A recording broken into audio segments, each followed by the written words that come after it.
ये जो अभी टिप्पणी की है डी वाई चंद्रचूड़ ने, जो कि पहले चीफ जस्टिस ऑफ इंडिया भी रहे हैं, राम मंदिर और बाबरी मस्जिद का जो विवाद था अयोध्या में, उसके संबंध में की है।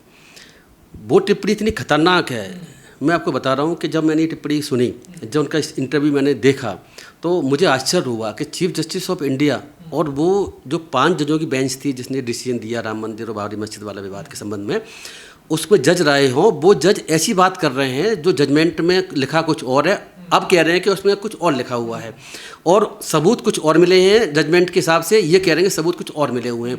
तो मैं ऐसा कह सकता हूँ आपके चैनल के माध्यम से कि ये जो उन्होंने खतरनाक ट्रेंड शुरू कर दिया है, इन्होंने चीफ जस्टिस ऑफ इंडिया ने, जो ex chief justice of India है, ये बहुत खतरनाक ट्रेंड है। इससे जुडिशरी की पूरी साख पूरे देश में नहीं, विदेशों में जो है बिल्कुल जीरो की तरफ अग्रसर हो रही है। और अगर ऐसे चलता रहा तो मैं बता रहा हूँ सुप्रीम कोर्ट की और कोर्टों की वैसे भी आज की इमेज बहुत ख़राब है। आप देख रहे हो, ऐसा है कि राम मंदिर और बाबरी मस्जिद का जजमेंट जो आया था 19 में, उसमें 5 जजों की बेंच थी। तो 5 जजों की बेंचों में जस्टिस गोगोई भी थे और एक जो है ये डी वाई चंद्रचूड़ साहब भी थे, बाकी 3 जजेस और भी थे। तो 5 जजों की बेंच ने वो जजमेंट दिया, तो वो सबको पता ही है कि मुस्लिम के पक्ष में नहीं गया, वो हिंदुओं के पक्ष में गया। वो जो जन्मभूमि का टुकड़ा बताया जाता है, वो टुकड़ा हिंदुओं को सौंपा गया, मुसलमानों को दूसरी जगह की लैंड दी गई, ये जजमेंट था। लेकिन सबसे इम्पोर्टेंट बात समझने की इसमें यह है कि और जो फाइंडिंग्स थी, जो निष्कर्ष थे कोर्ट के, वो क्या थे। ऐसा था कि राम मंदिर बाबरी मस्जिद का जो विवाद है पूरा, वो 2 बातों पर टिका हुआ था। 2 बातें ये थी कि इनका क्लेम ये था हिंदू पक्ष का, वहाँ पर राम का जन्म हुआ है उस जगह पर जहाँ मस्जिद बनी है, और वो राम का मंदिर वहाँ बना, राम मंदिर जिसे कहते हैं।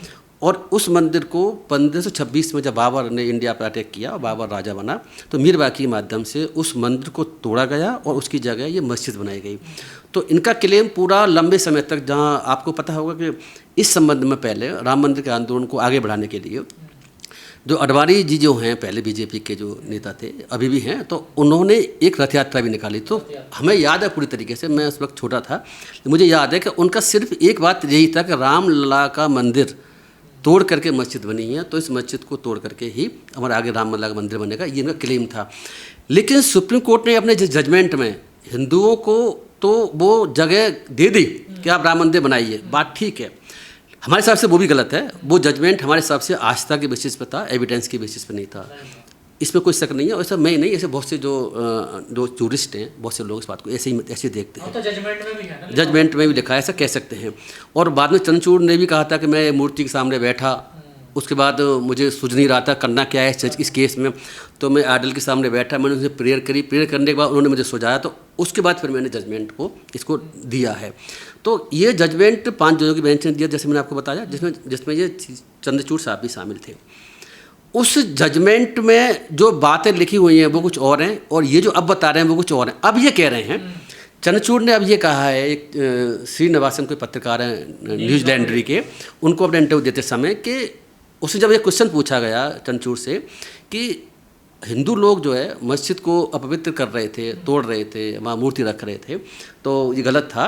तो इसके जवाब में ये चंद्रचूड़ ये कहते हैं कि आप कह रहे हैं कि हिंदू पक्ष जो है मुस्लिमों के जो वो मस्जिद है उसको अपवित्र कर रहे थे, उसका क्या होगा जब मुसलमानों ने हिंदुओं के राम मंदिर जो मंदिर बना हुआ था उसको तोड़ा गया, उसको अपवित्र किया गया और उसकी जगह पर मस्जिद बनाई गई, ये चंद्रचूड़ ने कहा। तो पत्रकार जो थे बड़े चौंके। पत्रकार चौंकने का कारण यही था कि भाई राम मंदिर के जजमेंट में जो आपने लिखा हुआ है उसमें तो ऐसी बात कोई भी नहीं है। उन्होंने पूछा भी था कि आप किस बेसिस पर कह रहे हैं, जजमेंट में लिखा हुआ है, ऐसा सबूत नहीं मिला 400 साल तक कि कोई वहाँ राम का जन्म हुआ था, कि राम का मंदिर था, कि राम के मंदिर को तोड़ा गया, ऐसा आपने जजमेंट में लिखा हुआ। तो बोले नहीं, ऐसी बात नहीं है, वहाँ पर जो है राम का मंदिर था, वहाँ पर एक मंदिर था और उसको तोड़ा गया था, उसमें मस्जिद बनी थी। जब सबूत की बात करी गई कि सबूत कहाँ है इसमें, वो तो आप जजमेंट में लिखा हुआ है। तो चंद्रचूड़ क्या कह रहे हैं कि जो प्राकृतिक सर्वेक्षण का जो एक्सकेवेशन हुआ था, खुदाई हुई थी, उसमें सबूत मिले हैं, जबकि ये बात बिल्कुल झूठी है। मैं आपको बताना चाहता हूँ आपके चैनल के माध्यम से पूरे देश को और दुनिया को कि मुझे ऐसा लगता है कि अगर चंद्रचूड़ इस बात को कह रहे हैं कि वहाँ पर पहले मंदिर था, मंदिर को तोड़कर मस्जिद बनाई गई है और इसके सबूत मिले हैं प्राकृतिक सर्वेक्षण की खुदाई में, ये बात बिल्कुल झूठ है और ये अपने जजमेंट के कंट्राडिक्ट कर रहे हैं, विरोध में बोल रहे हैं। जजमेंट में तो ऐसा लिखा हुआ कहीं नहीं है। जजमेंट में क्या लिखा हुआ मैं आपको बताता हूँ क्या लिखा हुआ, आप इसको समझिए। इसमें देखो जजमेंट के मैं पेज नंबर ही बताता हूँ आपको। मैं इसी लैंग्वेज में पढ़ूंगा क्योंकि लोग ना समझें कि लैंग्वेज हमने तोड़ के मोड़ के पेश कर दी। आपने देखा होगा कि कुछ हिंदू धर्म के लोग ये बात कह रहे हैं कि मनुस्मृति, रामभद्राचार्य भी कह रहे हैं मनुस्मृति का लगा संस्कृत में पढ़ना चाहिए। संस्कृत में पढ़ेंगे तो उसका अर्थ समझ में आएगा। औरों ने जो अर्थ कर रखे हैं वो अर्थ का अनर्थ कर रखा है, इसीलिए उसको उल्टी सीधी बात जोड़ दी गई है।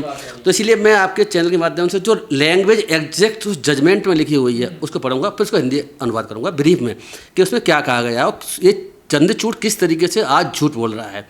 देखिए सुनिए, उसमें रिपोर्ट ऑफ द, ये पेज नंबर बताता हूँ आपको, एनालिसिस ऑन टाइटल करके पेज नंबर 905 पर, जजमेंट के पेज नंबर 905 पर कुछ बातें लिखी हुई हैं। मैं बताता हूँ क्या लिखी हुई हैं। The report of the ASI indicates the following position, कि एएसआई की रिपोर्ट जो है, जो प्राथमिक सर्वेक्षण विभाग है, उसकी रिपोर्ट क्या कहती है वो अब इसमें लिखा गया है।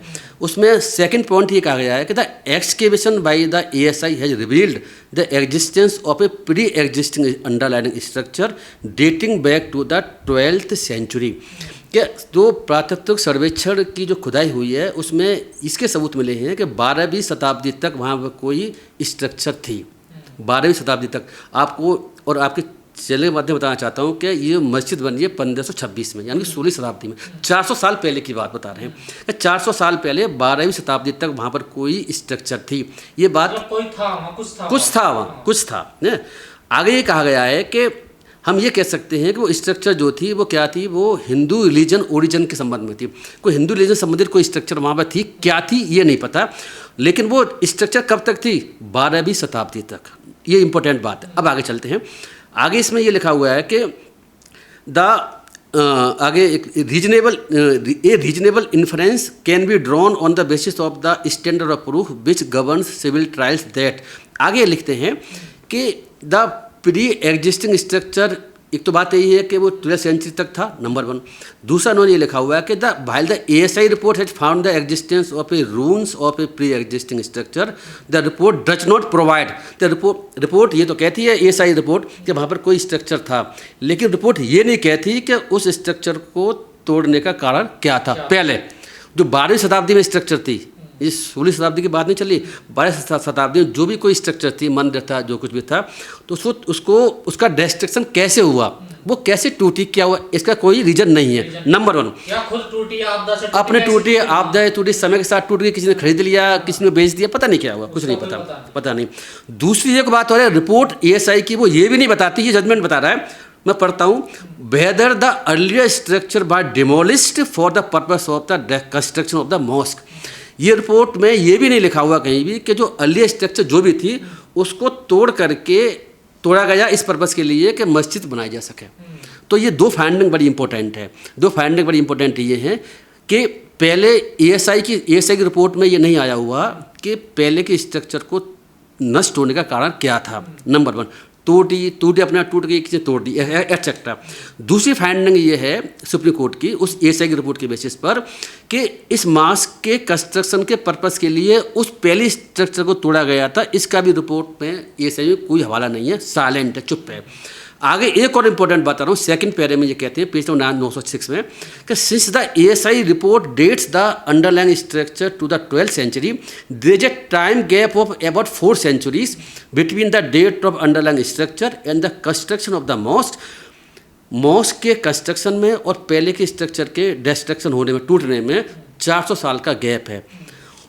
आगे लिखा हुआ है इस जजमेंट पर, no evidence is available to explain what transpired in the course of the intervening period of nearly 4 century, के ऐसी कोई एविडेंस उपलब्ध नहीं है कि 400 सेंचुरी में क्या हुआ।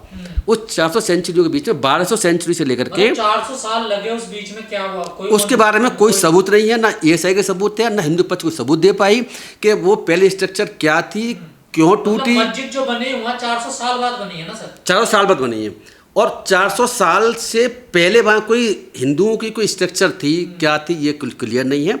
और अगर थी तो 400 साल के बाद में क्या हुआ कुछ पता नहीं है।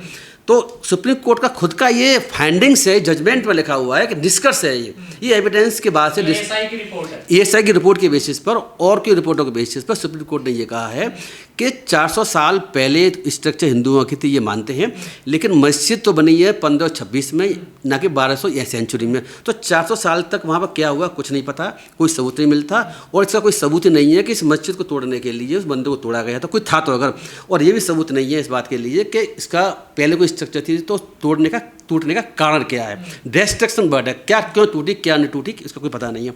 तो चंद्रचूड़ का अब ये कहना कि उस जजमेंट में एविडेंस मिली है, हमने लिखा हुआ है जजमेंट में, इस चंद्रचूड़ का कहना है, ये इंटरव्यू में कहा ना ये इंटरव्यू में चंद्रचूड़ ने कहा हुआ है कि जब पत्रकार ने उससे पूछा तो इंटरव्यू में चंद्रचूड़ का कहना ये था कि जो पुरातत्व सर्वेक्षण की खुदाई हुई है उसमें सबूत मिले हैं इस बात के, पहले वहाँ मंदिर था और मंदिर को तोड़ा गया। तो ये बात बिल्कुल झूठा। मैं आप एक बात तो कहता चलूँ इस संबंध में, अगर कोई जज जो जजमेंट जिसने लिखा हो, या जजमेंट अगर 5 जजों का है तो उसका पाठ रहा हो, जजमेंट सुनवाई के समय चंद्रचूड़ थे, जजमेंट में भी इन्होंने साइन किए हुए हैं, तो ये बात अब ये कहना कि सबूत था उसमें, पहले मंदिर था उसको तोड़ा गया तब मस्जिद बनाई गई, ऐसा उसमें लिखा हुआ और तो सबूत मिले हुए हैं, ये बात कहना, और जबकि उसमें लिखा हुआ उल्टा, 5.5 साल बाद कह रहे हैं ना, 5.5 साल बाद कह रहे हैं, और लिखा हुआ उसमें उल्टा, उसमें लिखा हुआ उल्टा, इसमें बताने कुछ और लगा। जजमेंट पढ़ा नहीं था, जजमेंट बिल्कुल नहीं पढ़ा। मैं आपको चैनल के माध्यम से कहना चाहता हूँ कि अगर खुद का लिखा हुआ जजमेंट नहीं पढ़ पाएंगे, बिल्कुल नहीं पढ़ा, ना तो साइन करने से पहले जजमेंट का डिस्कशन होता है जजों के बीच में कि जजमेंट हम क्या देना चाहते हैं, किस तरफ जाना चाहते हैं, क्या करना चाहते हैं। कोई जजमेंट को एक जज भी लिख सकता है और बाकी जज उसको एग्री कर सकते हैं, या सभी जजेस मिलकर के अलग जजमेंट लिख सकते हैं और फाइंडिंग उनकी अलग हो सकती है, सेम भी हो सकती है। ये जजमेंट ऐसा था जिस सभी जजों ने एक ही लिखा हुआ है, तो एक ही जजमेंट पास हुआ, ना कि 4-5 2-3 जजमेंट पास हुए हैं। उस स्थिति में सभी जजों की ड्यूटी बनती है एक दूसरे को समझें, विचार करें, बैठें, और ऐसे बैठते भी हैं, और क्या हम फाइंडिंग देने जा रहे हैं, क्या कहने जा रहे हैं, जजमेंट किस तरफ जाएगा किस तरफ नहीं जाएगा, इसको डिस्कस होने के बाद में सबके नोटिस में होता है और फिर वो जजमेंट लिखा जाता है और बाद में पुनांस किया जाता है।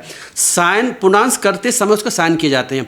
मैं आपके चैनल के माध्यम से मैं ये बताना चाह रहा हूँ, डी.वाई. चंद्रचूड़ ने ना तो जजमेंट पहले पढ़ा है साइन करने से पहले, और ना बाद में पढ़ा, आज तक नहीं पढ़ा होता तो आज बात नहीं कहते। यह इसका दूसरा रीज़न है, ये झूठ बोल रहे हैं।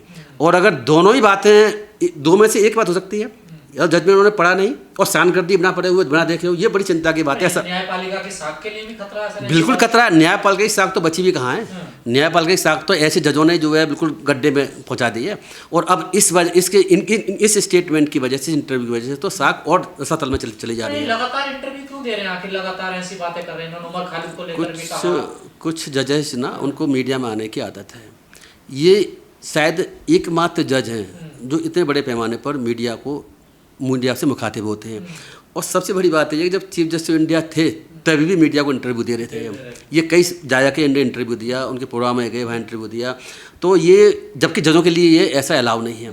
जज जो पद पर रहते हैं वो अलाउ नहीं है। एक दूसरी बात और बता दूं, जजों के लिए ये भी अलाउ नहीं है कि अपना जजमेंट दिया उसके बारे में किसी चर्चा करें और बताएं कि मैं जजमेंट क्यों दिया, क्या हुआ, कमी है, ये वो, ये उनका रोल काम नहीं है जजमेंट के बारे में। जजमेंट इन्होंने अकेले ने नहीं दिया, जजमेंट में 4 जज और भी शामिल थे। तो 5 जज थे ना, हाँ 4 जज और भी शामिल थे, 5 जज थे, एक ये भी थे, 4 जज और भी शामिल थे। 5 जो जजमेंट लिखा हुआ है, इनको ऐसी बात नहीं करनी चाहिए, लेकिन इस बात कर रहे हैं। तो मैं कह सकता हूँ कि ये जज ऐसे हैं जिन्होंने इस जुडिशरी की साख को बिल्कुल ज़मीन पर तले पहुँचा दिया है।